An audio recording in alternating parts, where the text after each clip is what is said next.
Welcome to the Women of Regenerative Ag podcast. This is a platform for the extraordinary women leading the regenerative agricultural movement and the transformation of our societies around the world. They are on the ground, creating critical shifts in seemingly intractable and highly unsustainable systems, and they have been doing so for a long time. I'm Aurora Flynn, creator of the show. In this series, we look to explore beyond the soil, to the underlying theme of transformation itself across size, scale, multiple dimensions, from that very internal landscape of human consciousness to the outer manifestation in the world around us, be it in the form of agricultural management practices, tools, and techniques, to culture, economics, policy, as well as the built environment. This series is a joint venture with Soil for Climate and my own organization, the Ouroboros Agency, where we work to help transform the human social infrastructure and the built environment to create truly resilient and regenerative societies. These recordings originally aired as interactive live stream interviews on social media. They were held during the initial months of the U.S. COVID lockdown, and due to limited facilities, we sometimes had to get creative with our locations and dealt with the occasional technical issue. Please enjoy these incredible women.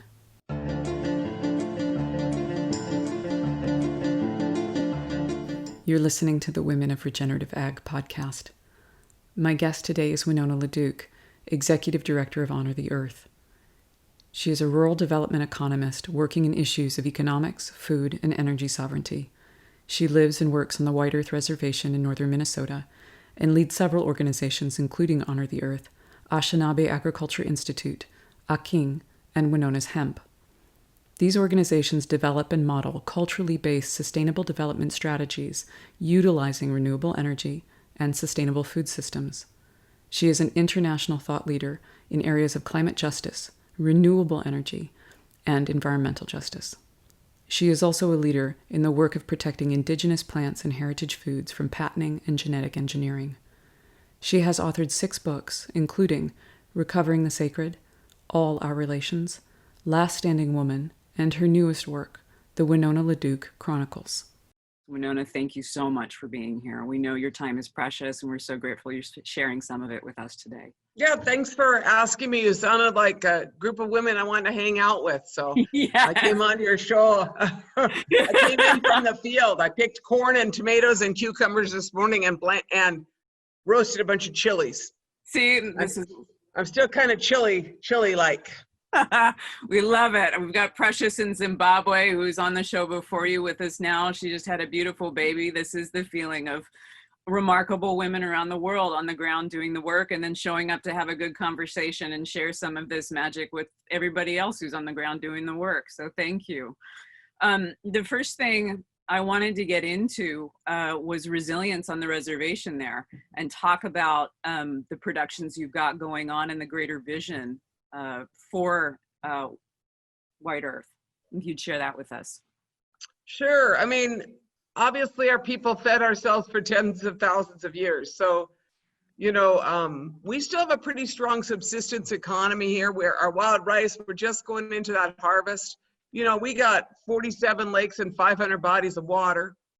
We have the largest wild rice in the world is over here. It's the only place in the world that grows. And so, we have this ability to feed ourselves and we're kind of growing that out now because colonial took a lot of our land and our best farmland, and agricultural chemicals are messing up some of our stuff. And so, we're both in a battle to reclaim our food systems and then in this battle to really keep them. Because, on a worldwide scale, indigenous people are about 4% of the world's population, but about 75% of the world's biodiversity. And that biodiversity is like having a garden, berries, wild rice, all kind of, medicines. And, so we're just trying to take care of that. And we're just in harvest now. Like I said, we're just starting our wild rice harvest up here. Looks good. Pray for the best, because a big rain, a big storm could take out a lot of rice, but yeah. Beautiful. Can you tell us about Winona's Hemp and your vision for sustainable fiber there and greater practices with the Anishinaabe Agricultural Institute?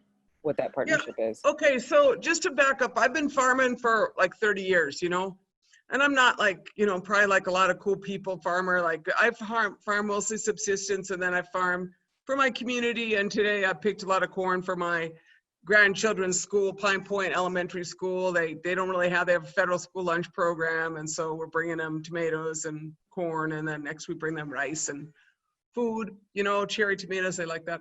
But my point is that I grow basically corn, beans, squash, potatoes, Jerusalem artichokes. Those are all heritage foods. It turns out nobody knew this, but tomatoes are actually indigenous to the Americas too. I didn't know that either. Right. Think about this: tomato, potato, avocado, and chocolatl. Right. Nahuatl. Those are Nahuatl words from northern Mexico. All of those, and so indigenous agrobiodiversity, 1,000 varieties of potatoes. Those are mostly today down in Peru in that big the potato research center. And then all kind of, varieties of corn. And so I've been working mostly with corn varieties that are kind of ready for climate change. Oh, I'm gonna worry about my thing going out here. Can you hear me? Yeah, I can hear you okay. Okay. I just realized I might have to jump to a different computer. This might die on me. You let me know. I'm also going to get people geared up. Everybody who's listening now, please go ahead and ask your questions. Seth is asking me to remind you all, just enter them and we'll get them to Winona. Yep. So we've been growing all those, and then I decided to move into fiber because I got kind of, I was noticing what was going on. And so I've been a hemp grower for 5 years. I have a state permit. Okay. Can you hear me? Yeah, you're good.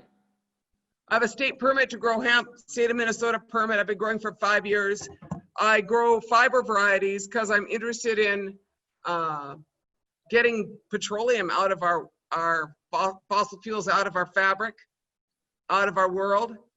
And, I can see what's happening. We all know what's happening here is that fossil fuels are slathered on our food. And you take something even like cotton. And, so today I'm wearing cotton and hemp basically, but cotton is about 4% of the world's agricultural land and 24% of the world's agricultural chemicals. And it takes about 4 times as much water to grow an acre of cotton than it does to grow an acre of hemp. So, why wouldn't you try to rebuild a hemp economy? It makes a lot of ecological sense. And so I've been growing for 5 years, and with the criminalization of marijuana, hemp was basically wiped out in Minnesota and nationally. Minnesota used to have 11 hemp mills. And so when was that, Winona? Because I think that surprises a lot of people. 1940s, they closed down the hemp industry, criminalized it. Yeah. Until the 1940s, they were still making hemp uniforms. And, I mean, people told me I could sell hemp to the military. I said, I'm not going to sell the military anything. But, it's antimicrobial and it's durable. And, it's really the plant that you want. So I've been growing for 5 years, and I'm working on, I'm not going to make $1 million. A lot of people got into hemp and cannabis because they want to make $1 million. I'm talking to someone in California, so that. I'm a proponent of legalization and everything, but what I'm interested in is the new green revolution. And that's what I call hemp, because it has the potential to transform this world. And that's what I want to do. I want to transform the materials economy away from oil, back to hemp and back to a less wasteful economy. So that's our work at Winona's Hemp and Anishinaabe Agriculture.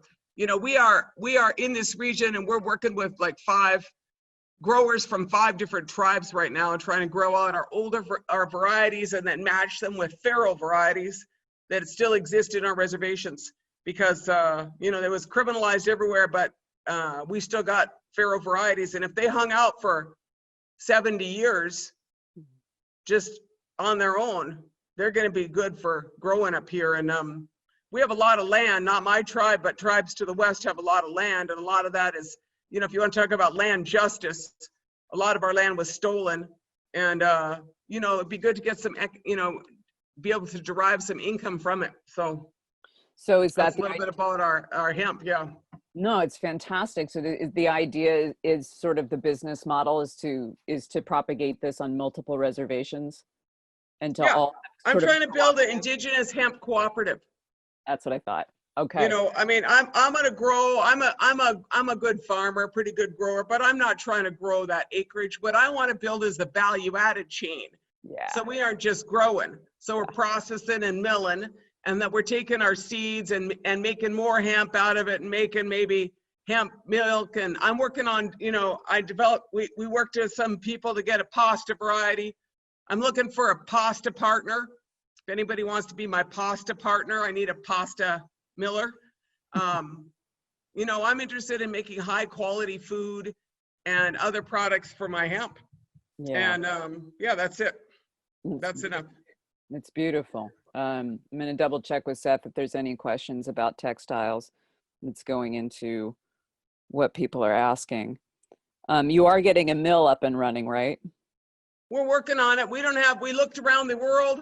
Nobody's got a mill in North America, and we are on our way to look in Belgium when COVID hit. Oh, You know, no. because I think the equipment is overseas, and I'd like to go look overseas and work with someone to build a mill here that's with appropriate technology and is sustainable. Because I'm not interested in, you know, adding a bunch of chemicals to my hemp. You know, why would I do that? I want to do the right thing. And I know that 70 years ago, they say that we had a choice between a carbohydrate economy and a hydrocarbon economy. A carbohydrate economy and a hydrocarbon economy. We made the wrong choice. Yeah. I think that's interesting to think about, making the choice to go for, the words are so close, but a carbohydrate economy is hemp. Anything you can do out of oil, you can do out of hemp. Absolutely. Winona, John Rulak, who actually has who runs the Hemp Apothecary, Sustainable Hemp Development, he's asking, are you growing any hemp seeds for food? He said it's easy. Well, I intend to use some of my seed for food, but the problem is then processing. You know, if someone wants to partner with some tribes, you know, a lot of people want to do this, but they want to make $1 million. I want to build a cooperative where tribal producers can make some money. And we don't have the value added production now, and that's what I need. We need some friends on that are good, you know, want to do socially responsible business.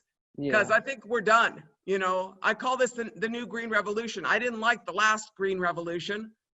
Yeah. I don't think most of the world did. And I didn't much like the last economy. It didn't do much for most people. Yeah. Did a lot for some privileged white people. We want a new economy. And we want it to be done right and with the earth and with people. So that's what I'm on, you know, and if people want to work with us, that'd be awesome. Yeah, I think as we get into regenerative business models, this is something we really have to question. People constantly go for the idea of growth, bigger, better, GDP keep increasing. But what you're talking about is thriving on a level and not actually continuing to strip down in other capacities, because a constant growth does do that, but we don't often factor in that impact. All right, let's see, other questions coming in. Well, so what about in the business, you say in Winona's Hemp, you say it's local and organic and led by women. Why women? Because most of the people who work with me are women, but no, it's not true, you know, because I got a lot of guys, you know, so a lot of people, you know, I work up here on the reservation. We've been at this for 30 years, most of my life. I'm 61. I turned 61 this last week. Happy birthday. And I've been working, doing this work for 30 some years in my community, and we're families, extended families, men and women. A lot of the work at the farm is women though. And I actually believe that the last economy, you know, I think that white men should be done making decisions. I think that they had enough time. They've illustrated a lack of good thinking, good decision making, and got us into quite a pickle.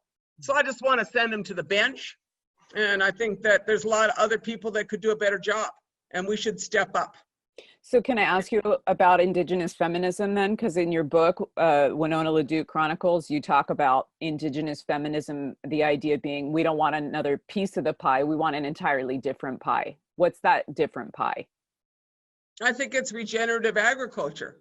I think it's reaffirming, you know, I mean, And it's interesting because COVID, this pandemic, I like how Erin Dottie Roy talks about this time, and she talks about how pandemics change the course of history, and at no point, did we see this coming with all them smart guys out there. And so here we are, and what a pandemic does is it brings countries to their knees, industries to their knees. Everything that was is no longer. And so they built a globalized world economy that enabled COVID to move within to 72 countries within a week. That wasn't good. Big is better sometimes, but not anymore. Turns out that big systems can't transform, and all of this happened because of a bat. I think about that, and I think in the future, maybe our descendants, we have a lot of stories about these little creatures that nobody thought much of, little muskrats that changed the world. And this came from a bat. This virus came from a bat. Nobody really thought about that bat and the biodiversity they were crushing with all their industrial projects. Well, it turns out you start going where the wild things are, you should just leave that alone. Leave it alone where the wild things are. And if you go in there, some things that might happen to you. Now, Indigenous people will tell you that. We've been saying that for a couple hundred years, but nobody listened to us because we're Indigenous people, and scientists and policymakers are so much smarter. But this pandemic forced us to change our world. And people talk about they want to go back to normal. We don't want it to go back to normal. Normal was dysfunctional. You want to relocalize. Industrial food systems can't take care of us. They crushed, eggs, tomatoes, poured out milk, killed animals, destroyed eggs, because they don't have a food system that works right anymore. So relocalization is the antidote to globalization. And that's this moment we're in. And, Erin Dottie Roy talks about, that a pandemic is a portal. She talks about pandemic as portal and says, in that portal, you can drag your dirty skies, your avarice, your racism, your hatred. You can drag that all through. You could drag it through the portal, or you can walk through clean. Yeah. I think we should walk through clean, Yeah. That's what I think. And I'm ready. I'm ready to walk through with the new green revolution and a relocalized economy. We're building solar thermal panels, heat houses, up here on our reservation. We got a lot of people working on the next economy, and we're all ready. We need some more resources to support it. But, all I know is that I never did trust those big companies to heat me or feed me. I think it's better to take care of that stuff yourself, Yeah. You and I were talking about haters last week and hating. As we kind of go into election season and we're coming through this portal, I feel like I'm seeing people who are natural allies. Something I always hear you say is that we're all in the same canoe together. Don't waste your hate. Don't waste your hate. That's what my nephew Nako Bear says. We got a lot of things to do. Let's be positive and take care of people, but I see what's happening out there. I think it's like social cannibalism. People get all isolated and angry and fearful, and they start just ripping apart each other. I don't want to be part of that stuff. I want to treat people good and be respectful, and our social movements don't need to be all tearing each other apart. We need to hold each other accountable, for sure. But, we need to be healing each other and not taking this moment. Sometimes I don't even like that Facebook. Everybody acts like an equal there. They make up all kind of preposterous stuff and act like it's true. I don't know. I'm just going to do my best. That's all I know. I love it, because you talk about coming through a portal. And with the fires in California, this last week, it felt like a constant choice. Are you bringing through fear and hate? Or are you rallying and loving community hard and strong and going, I got you? What's the choice right there? Well, the other thing is that, at this moment, this is a transformational moment. Let's transform. If you want to, if you don't want to transform, I'm sorry, but this is your time. It's like, there are catastrophes of biblical proportions. I mean, I don't know if you didn't get the memo that it's time to shift up your stuff from a spiritual level to how you live and how much entitled you are to stuff that you import from around the world. if you didn't get the memo that it's time to like sharpen up your stuff, you know, maybe you better go back and get your glasses, you know.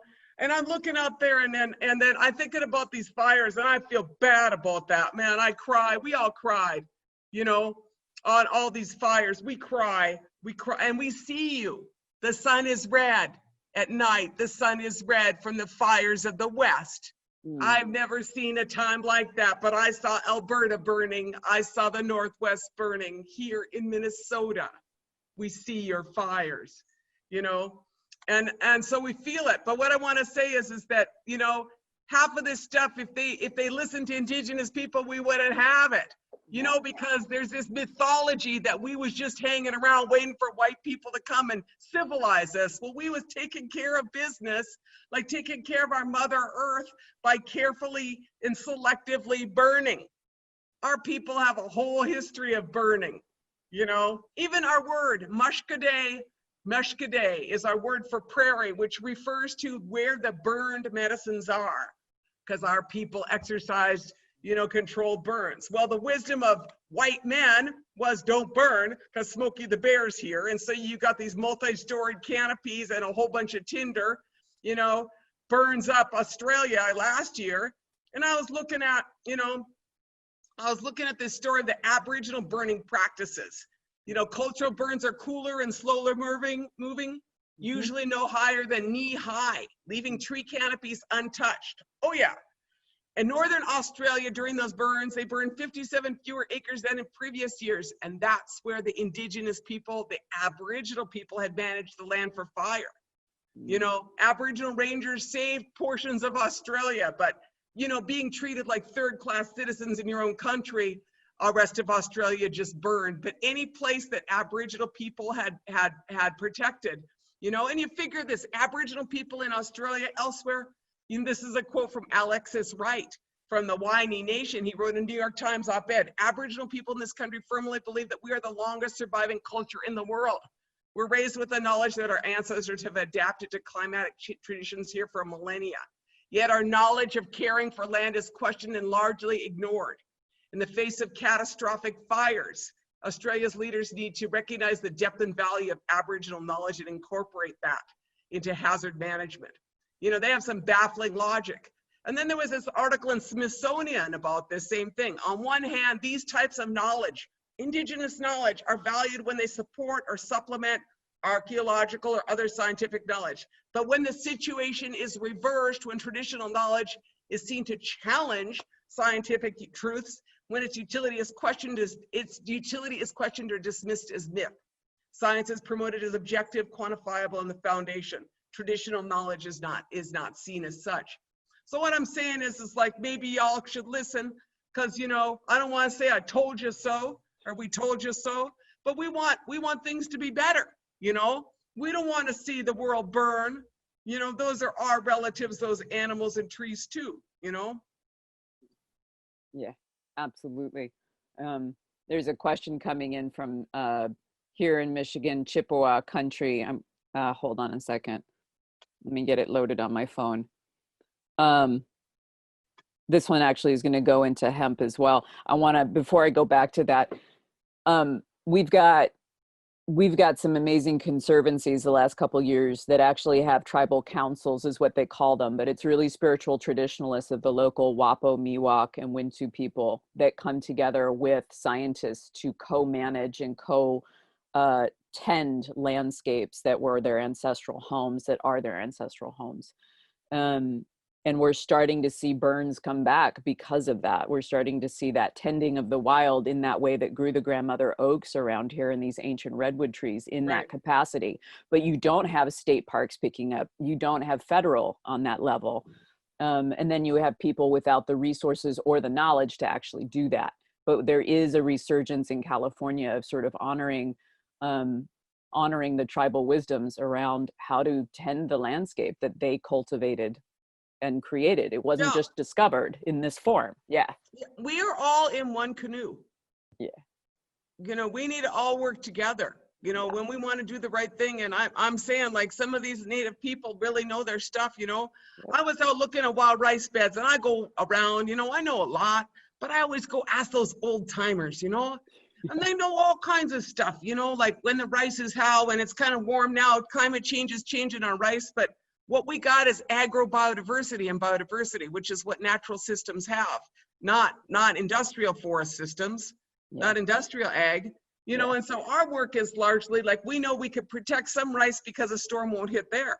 A blight will protect this one because it's a little bit different. You know, and we know the same thing with our crop varieties. I'm spending a lot of time trying to figure out what grows in climate change and how to grow food during a time of climate change. Well, on a worldwide scale, who has the agrobiodiversity is indigenous people. And on a worldwide scale, about 70% of the world's food is produced by peasant farmers, local farmers, farmers markets, and indigenous people, not Monsanto, Syngenta, and, you know, KFC. What? They don't produce most of the world's food. You know, so we got all these seeds, and, you know, Syngenta, Monsanto, they're going to spend millions. I think it's 36 million each per crop variety for climate change. That stuff ain't going to work. They're going to be a monocrop of crazy. You know, what you need is them old varieties, you know, the old varieties, because they're smart. Those plants are smart. Yeah. I think this is why I kept wondering about, like, recently with the fires, but also when you start looking at the way colonialism took over, industrial ag took over, and started running out food and fiber that was used for regalia. Like, it just seemed like a continuation of genocidal practices, even if that wasn't the intent. Like, that was my feeling this week, listening to some of the tribes speak about the lack of diversity of species that was around because of the lack of land practices by their people. I have a guy, Paul, he's asking, he says, here in Michigan, Chippewa country, I'm growing corn, beans, squash, sunflower, and tomatoes and peppers. He said, where can I get good hemp seeds to grow my own hemp food? He wants to be growing my varieties are fiber varieties. You know, go look around. There's plenty of it. People want to know how you're measuring soil carbon, etc., and stuff like that. Well, again, you know, let me just talk about that for a minute. So, absolutely. You know, I'm working on this. I'm not a scientist. You know, I'm a farmer, but I was raised, you know, my stepfather's name was Peter Westergaard, and he was an entomologist for the state of Oregon, and he worked at an agricultural research station. So I was raised kind of at an agricultural research station. So what I'm working on is trying to figure out how to grow hemp, first of all. How to grow real tall fiber hemp. And I don't know why we don't know those pictures, but if you go to our website, we got some pictures, and I don't know how to share a frame here. I could have, I suppose, but we grow these, you know, so I'm trying to grow good. It takes a whole bunch of nitrogen, you know, so it's kind of like growing corn because it grows really tall. And so I've been working with fish emulsion and horse manure. Horse manure seems to be my ticket for everything. And, you know, it turns out that hemp kind of co-evolved with horses from the same part of the world. Pretty interesting. The evolution and movement of hemp was closely related to the movement of horses as a fiber product. Super interesting. So anyway, it seems to like them.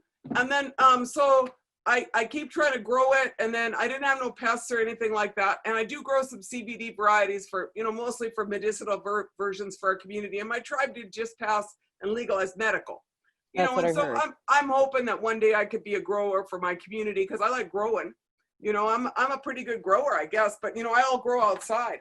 But, you know, so now what I'm working on is trying to figure out what the rotation is. And I did grow some in the same, it perennialized, and as evidenced by the farrow varieties, it will perennialize if it's good enough soil. And so I'm kind of trying to figure out if there's a way to re-perennialize it in some way that you don't have to do a lot of agriculture work. You just gotta harvest it. But I don't think that's gonna happen. I'm just trying different times. And then I'm looking at, you know, for people who are looking at the fiber hemp thing, you know, I got a fiber hemp skirt on here, but, you know, everything that we're buying at those cool expos, it's all coming from California, or it's all coming from China through California, right? And you know, it's cool that the Chinese got this industry still, but we should be growing it in North America because we're the largest importers of hemp products in the world.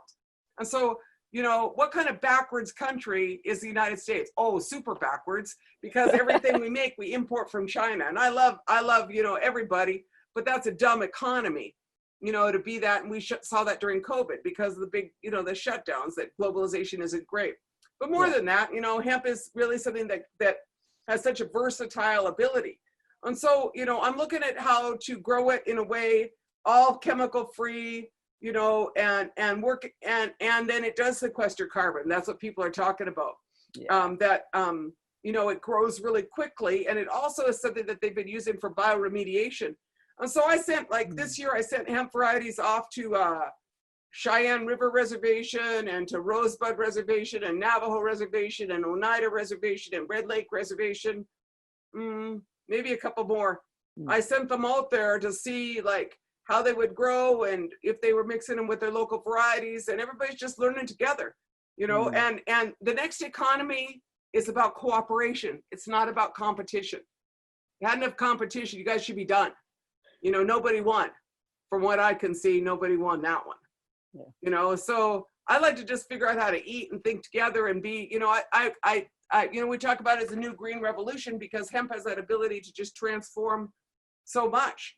And, so just take something so we're growing hemp, and if we grew it, it's, could be replaced paper products that protect a lot of trees, because it grows super fast. And so it's 4 times as much fiber per acre as what they use it for paper. And then, you do something like hempcrete.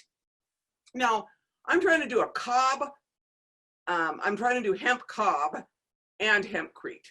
And we got some guy going to help us make a hempcrete greenhouse. But I want to do a cob house because I got this fiber that we didn't use from a couple, last year, but it's good fiber. And I sent a bunch to Navajo weavers. And so they're going to issue a line of textiles this fall with our hemp and churro sheep, Wow. just really divine products that are going to come out, but that's kind of the scale we're working at. But if you want to scale up, if you want to be revolutionary, you got to do millions of acres of hemp.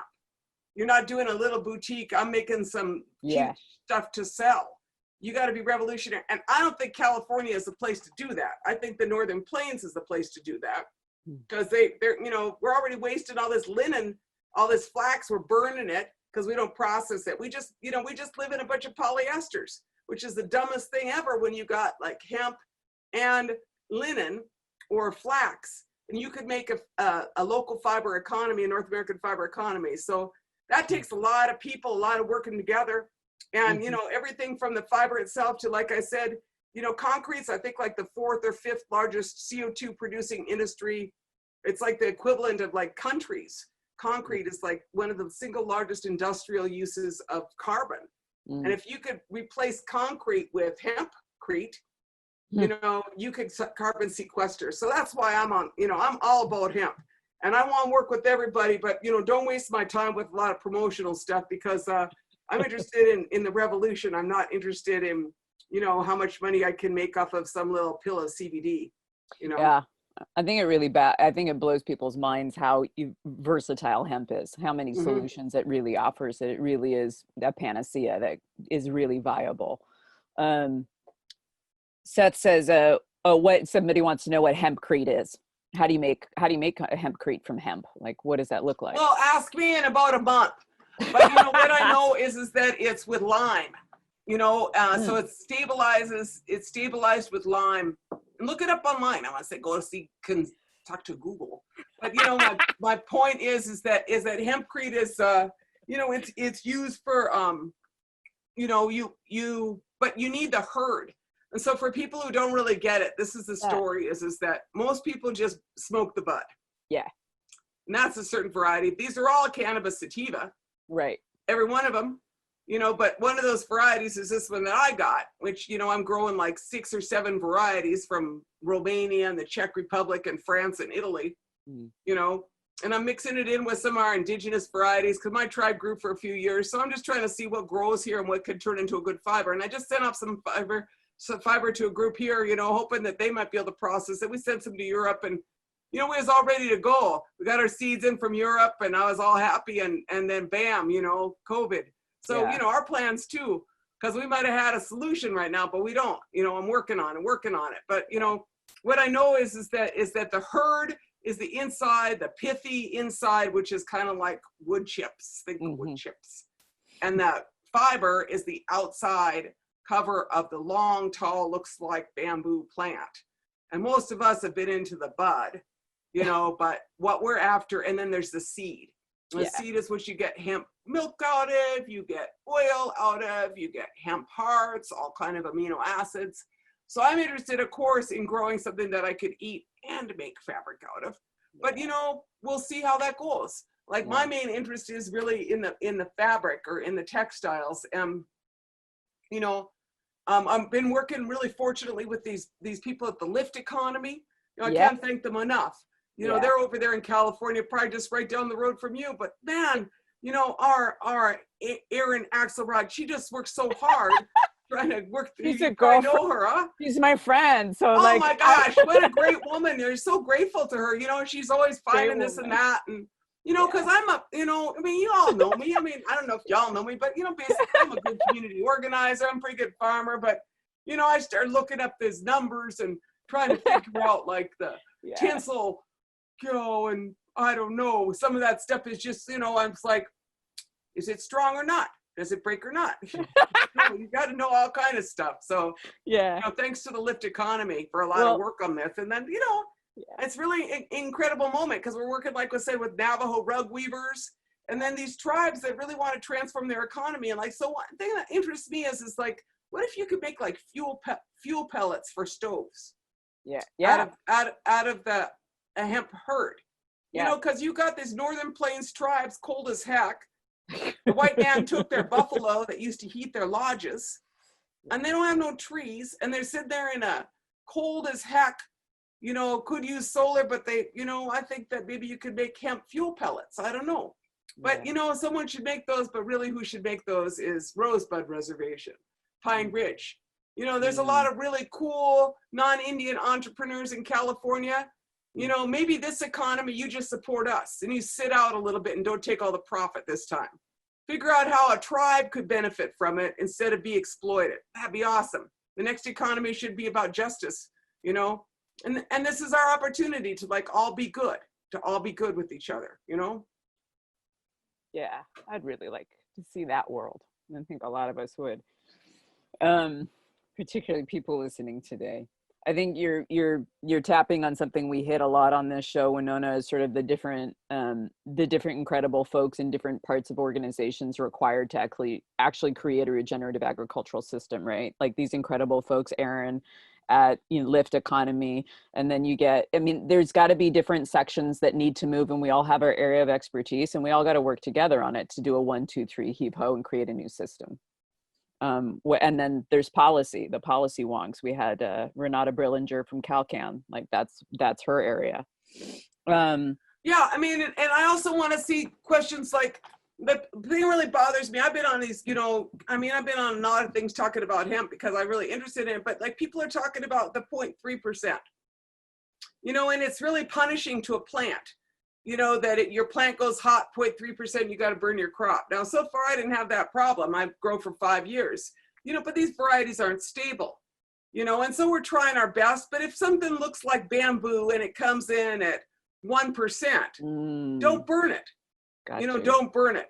I mean, my problem with this is that everybody who's listening to this show knows that why would you go smoke my 1% hemp plant when you could just go to a dispensary and get 22% THC? No idiot smokes hemp. It's not going to do nothing for you if you're trying to get high. The medicinal value, but these are medicinal plants. And so I think that the industry needs to push against, obviously not in the Trump administration, but tribes should take the leadership on setting new standards. We're looking for a variety, and no one's trying to smoke my field. In fact, I got a sign up in my field that says hemp, not marijuana. Don't bother. Dumb. Don't try to put your hydro marijuana plant in my field. It's got all kind of male plants in it, and it's going to raise heck with your females, and they're going to have a good time, and you're not going to have anything you could smoke. So. We have a lot of fun talking about sex and plants out here. I got all these kids, I quarantined with like 8 kids, these teenagers. And so we're in the hemp and we're talking about, plant sex and male parts and female parts and all kind of stuff and, fun. This is agriculture and ranching. This is what we do. And the general public gets really uncomfortable. There's sex with plants. God forbid.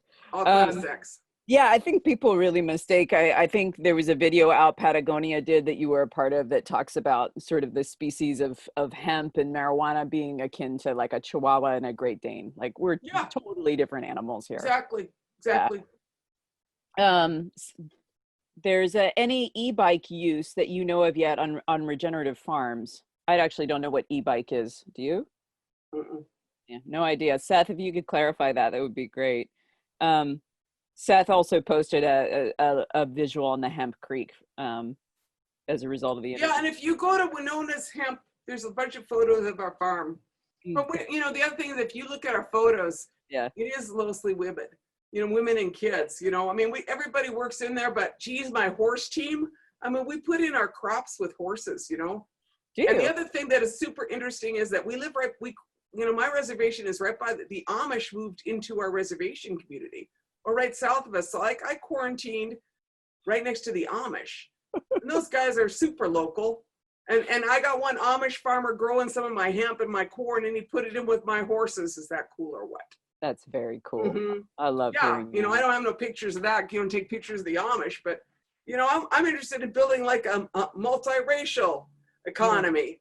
The rural economy, and I'm all for the Amish. I mean, they're pretty interesting. Because they're questions of scale and technology are questions we never talk about. Yeah, Does it affect your community? How will this technology change your community? yeah. What is enough? I don't want to tell you all this, but I got a quart of cream from my Amish neighbor, $3, quart of cream. I was like, no, it should be more. She said, no, that's enough. Have enough. Who the heck says we have enough? Yeah, Right? We need to say that. I got enough. I'm good. yeah. All good. Got enough. Yeah. I think that's something Aaron Axelrod and the women and the men we have here in Sonoma County, California, really appreciate about one another is the abundance exchange on different levels. Yeah. Like the reciprocity, the giving, the nourishment, and the receiving of food, of textiles, or whatever you've gathered, wild harvest. What can we bring to the table? And it's what feels right. It's not $8. It's like this, I'm going to give you this pot of jam and you're going to give me that fish you got from the sea. Like, yeah, I mean, I trade with them. I bring them surplus food because we pick up some surplus food at the grocery store. Like, amazing what they throw out. But you and I know that they throw out 40% of the food in America, right? yeah. So I bring that to my Amish neighbors because I got a car. That's how it started. I was like, we can't eat all this lettuce. No Indian's going to eat all that lettuce. But they had So I brought and now I end up with their goats helping with my yard because goats are really good fresh hogs. Yeah. Really but then I'm going to ship them back to the Amish, and get some milk in the spring. But, so we set up kind of a trade. I get goat milk from them. I make goat cheese. I bring them produce. I borrow their goats to clean my yard. Yeah. And then we shop a lot with them and I bring them new customers. It's pretty fun, actually. But then we learn, we're learning together about the hemp. And they're super interested. I bought some Amish technology to clean hemp, clean cannabis, basically. You leave it to the Amish. Leave it to the Amish. You need your bud clean, contact me. I got some Amish equipment, let me tell you. And now I'm going to build some Amish equipment to process that hemp because I don't think anybody can do it but the Amish anymore. My new thing. We'll see. Stay tuned. Yeah. Stay tuned on our Amish, on our hopes and prayers for the Amish. Yeah, I love this because I think this goes back to what you and I were talking about and sort of feeling frustrated with haters and cancel culture. Like, here's this beautiful reciprocal relationship coming out. Do you have to have the same beliefs? No. Do you have to? But you have a shared value system of being able to meet the minds there and support the healing of what's happening and move into something new. I'm really kind of blown at allies I thought would be, that want to create a better world, shutting each other down and separating each other and pushing away, as opposed to going, it's the 11th hour, let's go. Right. And the thing is, you hung out with me. I'm human. I made mistakes. I'm 61 years old. I hurt some people. I'm not perfect. I wasted some stuff. I had a very high carbon footprint until 2020. I flew around. I actually just wrote this essay called Back When I Flew, because I don't fly anymore. Awesome. Super fun. I'm having a great time just being local. I always knew that would happen though. I was kind of afraid of getting off the road. I was like, oh, maybe I don't even want to go anywhere. It's true. Thank God for this Zoom thing, you can visit people. But my point is that these are these times to be epic and do good stuff. Now, do we have any way for redemption? What do? We just throw people away. We don't like something they did one time, and then we trash them. I just went through this like massive attempt at character assassination. The group Pollination, y'all should look it up. She'd gone after every Indian person, out there. And what is lateral oppression about? And then I was like, what kind of journalism is that, where it's like one-sided character assassination with a bunch of hearsay evidence? She was, no, we're not supposed to talk about this, but she was like, and your father, my father's name was Sun Bear. A lot of people knew him. He was well known in Indian country and outside of Indian country. She said, I heard that she said your father was rumored to have slept with young women. I was like, he's been dead since 1992. Let him rest in peace. At what point should I be the responsible for an adult man's behavior who has been dead for 30 years? At no point. People, things happen, and we need to figure out how to heal. And then also, I hear some of these same people, someone was saying, well, they heard that Mahatma Gandhi was not faithful to his wife. Right.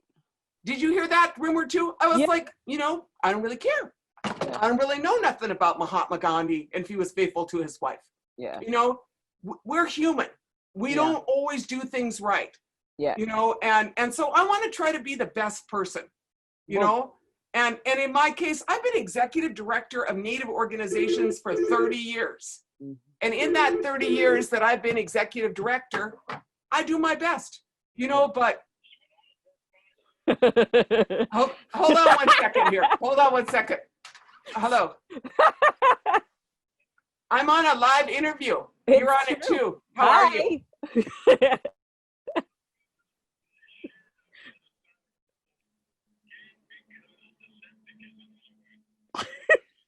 Okay. Well, you can't put it in because I got corn there. It's my favorite part. Okay. Oh man, I don't know, Ronnie. Maybe just wait on it till I get there, because I'm doing a live interview. I cannot talk to you about where the shed moved right now. Bye. You like that? I love it. No, I'm so sorry. No, don't be. Look, what I really love, Winona, is that you are real. And I think this is part of the thing that people miss a lot. And the reason people take snipes like that is that they want to pedestalize people, right? They want to say Gandhi's untouchable, MLK's untouchable. I'm going to deny their humanity, right? Either we have a culture that either smashes people to the ground so they can dehumanize and take power, take resources, or we have people, or the flip side, and it's the same thing, to dehumanize and elevate and go, you are above. And then when we figure out you're actually human, which we all freaking are. Yeah, we all are. We all are. We tear them down. Yeah. I had to laugh. This woman was like questioning if I was really Native. I was like, well, my father was an enrolled tribal member. I'm an enrolled tribal member. My grandchildren are enrolled tribal member. I don't even know you.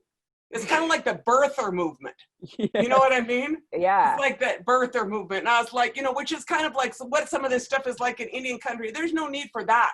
These are people in our communities, and they might have that pedigree. I'm enrolled, so I don't know what y'all talking about. But, they might not have some pedigree, or in California, they don't enroll you because there's so much money for casinos. Yeah. These are real indigenous people. These are real indigenous people, and they aren't all on paper or a number. And we honor, our ancestors, and we do our best to follow their footsteps and make them.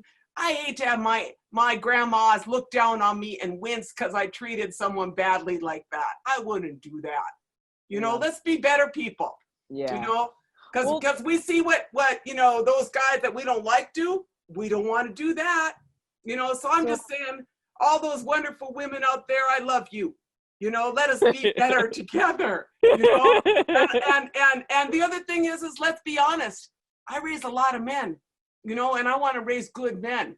I've raised 4 sons, and I got like all grandsons, a lot of grandsons. So what am I supposed to do? I ain't gonna hate on them. I'm gonna do my best to raise good men. Because what woman doesn't want to date a nice guy? Cripes, you know, Thank you, Winona. those losers, we don't want to date them and we don't want to raise them. Yeah. You know, so let's honor our men and hold them up and honor everybody and help them. If they fall down, pick them up. Yeah. Pick them up. Yeah. You know, walk together. That's me. I don't like throwaway society. Let me find this musician, idolize him, and then we trash him and cancel him because we don't like something, you know. I'm saying people should be accountable for their behavior, but I also think that we need to, you know, the love that people give. You know, I'm pretty imperfect, you know. You just ask my kids. I was laughing. You know, I laugh because, you know, I used to go someplace, I wore pretty clothes and everything, you know, all dressed up with my jewelry. I'd walk in and people would clap. People would just clap. They clap. My kids don't clap for me. I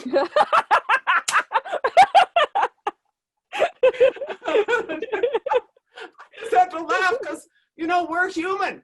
You know, at one point, you know, we was all popular and people thought I was really smart and they'd pay me to come lecture.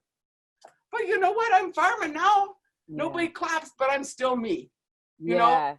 So it's okay. Don't pedestalize these people like that and treat them good, you know? This is why the women around the world who are farming, who are doing ranching, I'm going, like, here's the platform, get here so we can hear you. Because, and that was the thing I nearly said in the beginning, Winona, we read the bios and we say a bit about what we do, but it's about communicating sphere of influence and like where people have been at, because we still have a society that's like, how can I validate you? How can I say you're an authority in this? How can I say you have wisdom to offer, you have knowledge to offer, or you're worth X, Y, and Z? And I want to destroy that so completely, because the wisest people I know are sitting on landscapes, often in solitude or just with their families, and that's it. And these are the people I would love to see in office. But they don't. We have designed a culture for a certain amount of sociopathy if you need to be in power. So, you know, my father used to tell me, I say this all the time, but my father, he came to see me when I was at Harvard. My father had an 8th grade education, born and raised on the White Earth Reservation. He was a ricer. He hitchhiked his way to New York and met my beautiful mother in New York City selling wild rice. But, you know, so he's a smart guy, wrote books, did all kind of stuff. But he saw me at Harvard one time and he came to see me at Harvard and he said, Winona, I don't want to hear your philosophy if you can't grow corn. I mean, you know, that's the truth. It's like talk's cheap.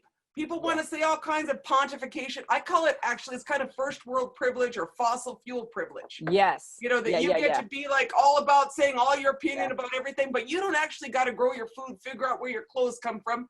You know, we live like about 100 slaves per household. I'd like to cut my slavery bill down a little bit. You know, the amount of stuff that is produced by people who are basically slaves around the world to get their stuff to us. Yes. You know, or dinosaur slaves, all that.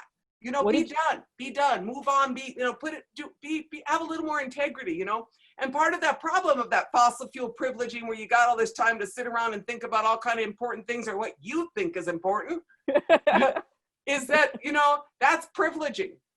That's privileging. Yeah. You know, in the meantime, you know, I don't know how y'all gonna eat. You know, and while people are all talking smack, the fact is, I was telling you this before, in 4 months, it's going to be -20 here. Yeah. So I got to make sure I know how to heat my house. Yeah. So I'm interested in talking about stuff, but in the end, I got to get, you know, I got one neighbor who's got 4 cords of wood for me. I'm have my young man haul it in.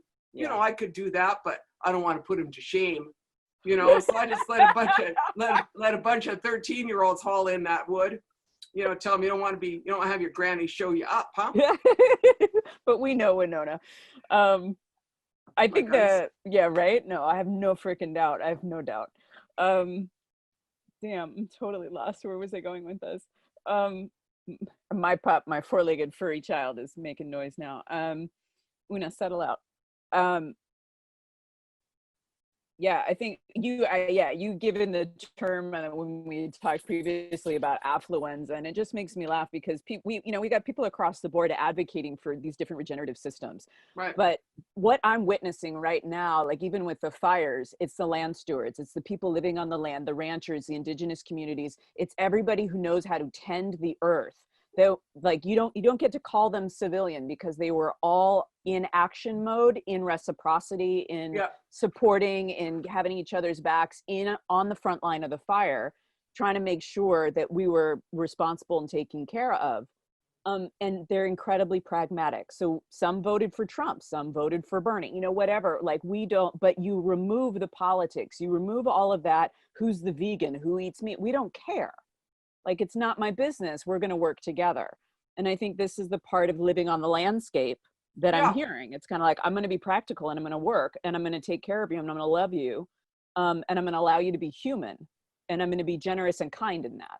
Yeah, I mean, I think that there's different pieces of that. I mean, everybody has their ecological crisis. And, I mean, my friends out there at the Pie Ranch, I know took a hard hit. And I always really liked them guys down by Santa Cruz, Yeah. But, good people. I mean, really, really, really good people. I got a college, my college roommate lives over there. I think she's still okay. But we live in reality if we live not in a city.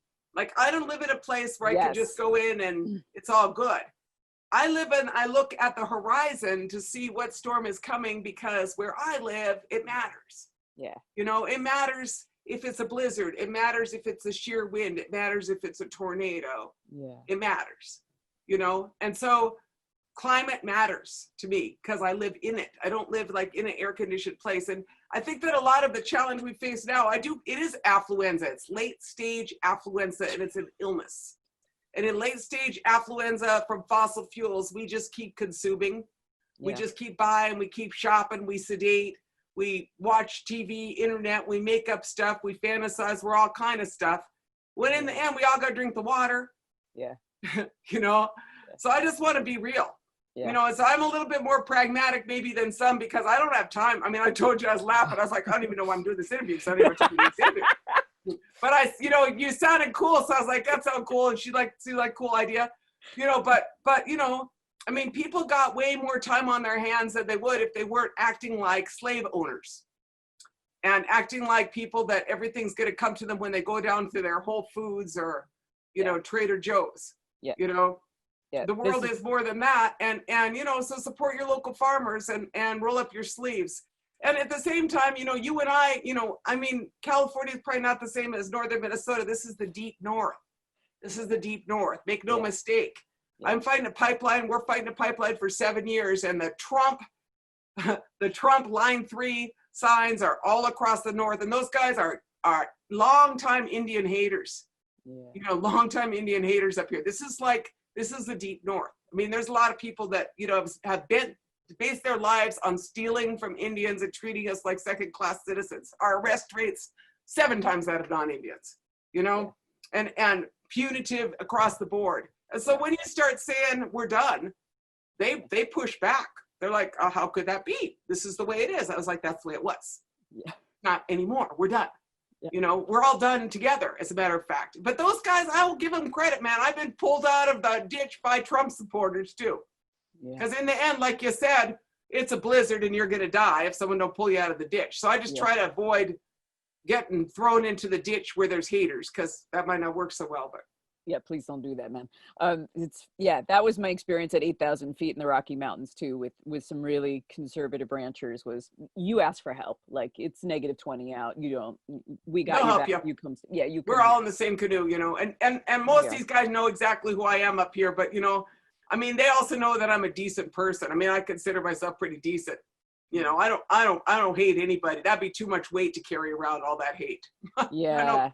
I don't got time, Well, so here, I kind of want to ask you this, because, we keep coming back to sort of I think you and I hit right away that like connectivity is the issue here. It's really easy to dehumanize when you're not connected. It's really easy to go, I'm not, to even that ancestor way you're thinking, you're like, this is how I want to be as an ancestor. This is how I want to be for my ancestors, and the connectivity to the earth.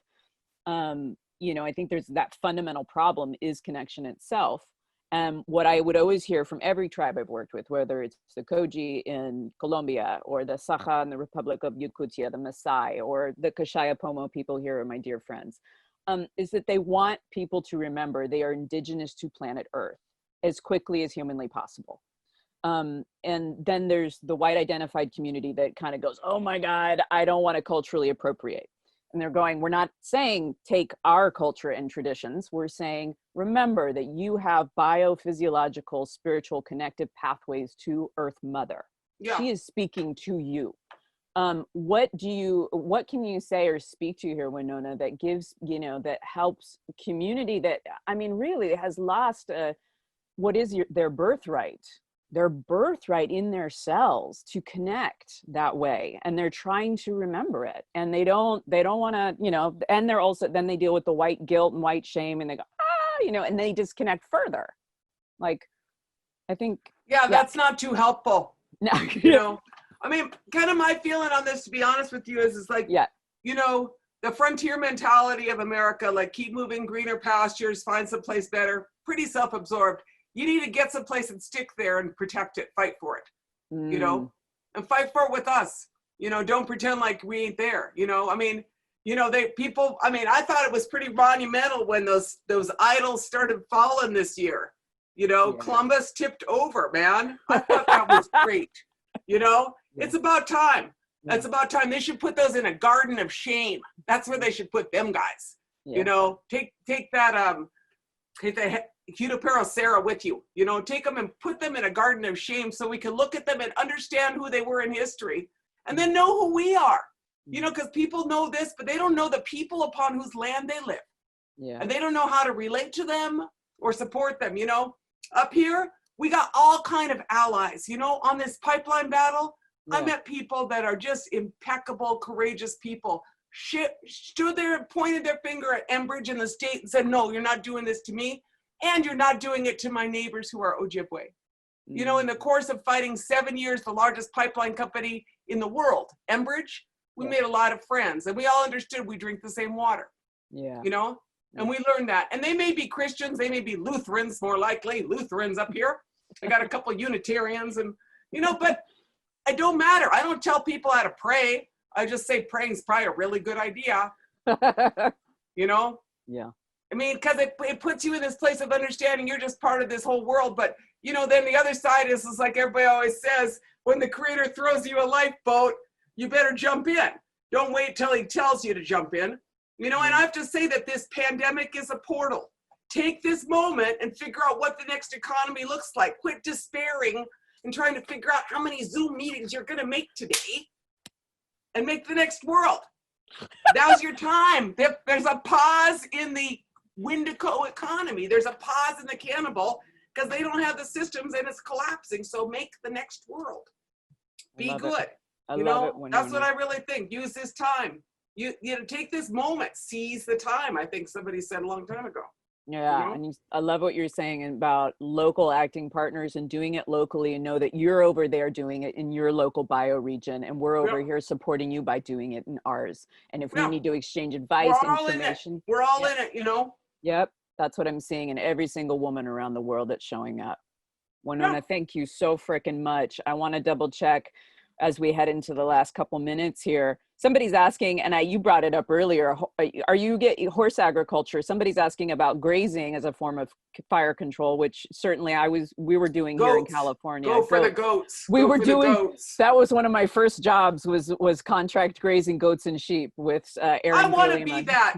There's so many things I don't get to be because I got to fight big corporations, I'm like, I want to be a goat. Oh, the volume. There it goes. No. Oh my God, they're so fun. They are so fun, and making their goat milk and goat cheese. I love doing that. I want to come out there. We'll just start running herds. Are you going to do that? Are you going to run grazing animals out there? What about? Well, I'm trying, I'm trying to get used to the idea. And now that I don't travel, I'm getting more ambitious. All right. I just look at places and I was like, well, you should just let me handle that with my goats. No, not yet, but we're working on it. I could use a lot of coaching, and anybody who knows how to make cob houses, contact me at winonashemp@gmail.com. But I need some cob coaching. I've got some humans I can send your way. Yeah, I'm like, we could do this cob thing. Yeah. I got a lot of last year's hemp fiber and I got a new crop coming in. And I'm like, I didn't use all that fiber, and some of it is not of the highest quality that I could send to Navajo rug weavers. So what do I do with my inferior quality? I was like, cob.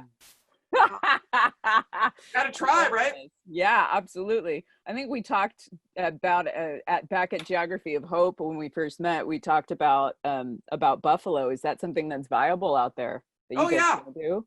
buffalo should be all over out here. I mean, in fact, I like the Buffalo Commons. I got a book coming out. Oh my God, I forgot to tell you about my book. No, I want to hear about the books. I was about to So ask. I have a book called "Come Out to Be a Water Protector." You Okay. know, the rise of the Wendigo killers. That's my new book. It's coming out, Columbia University Press and Fernwood Press. But I have another book I'm working on the new green revolution or the just transition. And Buffalo Commons, man, that's your answer. Oh, 50 million buffalo used to be where there's 28 million cattle, and those cattle are not sustainable. So anyway, buffalo, and the tribes are doing it. There's a lot of work on buffalo treaties. Yeah. You know, just make it happen. Yeah. Make the future happen. Just do it. You know, don't be sitting and try to get some PhD done on it. History's being made now.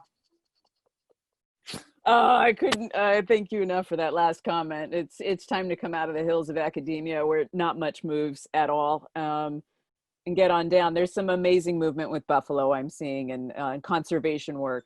Yeah, all kind, you know. And so if people want to look at Honor the Earth website, www.honorearth.org. Atta woman. Yep. And then there's Winona's Hemp, and you can find us online or on Facebook.